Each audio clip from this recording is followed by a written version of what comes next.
பிதா, குமாரன், பரிசுத்தாவியின் பெயராலே ஆமென். கிறிஸ்துவுக்குள் மிக பிரியமானவர்களே, உங்கள் அனைவருக்கும் தமிழர் திருநாள் வாழ்த்துக்கள். யோவேல் தீர்க்கதரிசி எழுதின புத்தகம் அதிகாரம் 2வது அதிகாரத்தில் 24வது வசனம். களங்கள் தானியத்தினால் நிரம்பும், ஆலைகளில் திராட்சரசமும் எண்ணெயும் வழிந்தோடும். எல்லாரும் ஆமென் சொல்லலாமா? ஆமென். ஆம், கிறிஸ்துவுக்குள் மிக பிரியமானவர்களே, ஒரு பழமொழி ஒன்று உண்டு. தை பிறந்தால் வழி பிறக்கும், ஆண்டவர் இயேசு கிறிஸ்துவை நம்பினால் வாழ்வு பிறக்கும். ஆம், கிறிஸ்துவுக்குள் மிகவும் பிரியமானவர்களே, நான் ஆண்டவரை நம்பி நான் விதை விதைத்தேன், தேவன் எனக்கு விளையச் செய்தார்,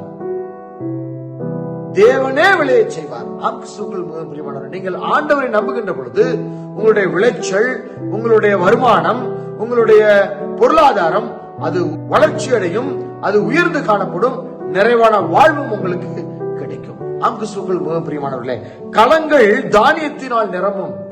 ஆண்டவரை நம்புகின்ற பொழுது நம்மளுடைய பொருளாதாரம் நல்ல நிலைமையில காணப்படும். களங்கள் விவசாயத்தில எனக்கு ஒரு நல்ல ஒரு வளர்ச்சி காணப்படும், தானியங்கள் நிறைந்து காணப்படும், என்னுடைய ஆலைகளிலே திராட்சரசமும் எண்ணெயும் அதிகமாக உற்பத்தியாயிருக்கும். அது பெருக்கத்தை காண்பிக்கிறது, வளர்ச்சியை காண்பிக்கிறது, செழிப்பை காண்பிக்கிறது. ஆண்டவரை நம்புகிற பிள்ளைகளுக்கு, ஆண்டவரை விசுவாசிக்கிற பிள்ளைகளுக்கு, ஆண்டவரை ஏற்றுக்கொள்கிற பிள்ளைகளுக்கு இது எல்லாமே சாத்தியம்.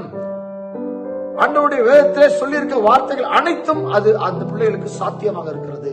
உங்களுக்கும் அது சாத்தியமாக இருக்கிறது, நமக்கும் அது சாத்தியமாக இருக்கிறது. விசுவாசிக்கிறீங்களா? விசுவாசியுங்கள். கர்த்தர் நம்மோடு கூட இருக்கிறார். வருகிற நாட்கள் முழுவதுமாக நம்மளுடைய களஞ்சியங்கள் அது பூரணமாய் நிரம்பி காணப்படும்.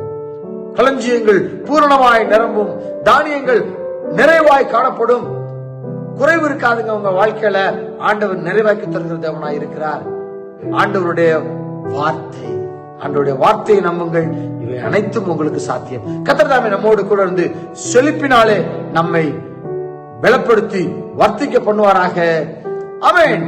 God bless you.